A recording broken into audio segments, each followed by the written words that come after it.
રાજ્યમાં જામ્યો વરસાદી માહોલ। અમદાવાદ, વડોદરા, સુરત સહિતમાં મેઘરાજાની એન્ટ્રી, વીજળીના કડાકા ભડાકા સાથે વહેલી સવારથી જ વરસાદ શરૂ। રાજ્યમાં દક્ષિણ ગુજરાતમાં ચોમાસાનું આગમન થઈ ગયા બાદ હવે ધીમે ધીમે ચોમાસું આગળ વધતા રાજ્યના અન્ય ઝોનમાં પણ ધોધમાર વરસાદ વરસવાની શરૂઆત થઈ ચૂકી છે।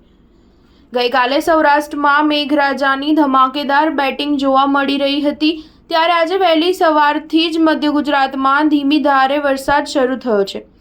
અમદાવાદમાં વહેલી સવારથી અંધારપટ છવાયો છે, તેમજ કેટલાક વિસ્તારમાં વરસાદ શરૂ થયો છે, જ્યારે વડોદરામાં પણ વરસાદી માહોલ જામ્યો છે। મોડી રાતથી જ વરસાદ વરસવાનું શરૂ થયું છે। આજે સવારે 6 વાગે પૂરા થતા 24 કલાકમાં રાજ્યના 130 તાલુકામાં વરસાદ વરસ્યો હતો। આજે સવારે 6 વાગ્યાથી 8 વાગ્યા સુધીમાં રાજ્યના 55 તાલુકામાં મેઘરાજાની એન્ટ્રી થઈ છે। અમદાવાદમાં વહેલી સવારથી અંધારપટ છવાયો હતો। એસજી હાઈવે, રાણીપ, ઘાટલોડિયા, ગોતા, ઘુમા સહિતના વિસ્તારોમાં હળવો વરસાદ શરૂ થયો છે। વાતાવરણમાં આજે વહેલી સવારથી જ બદલાવ આવતા આજે દિવસ દરમિયાન અમદાવાદમાં ધોધમાર વરસાદ પડે તેવી શક્યતાઓ સેવાઈ રહી છે।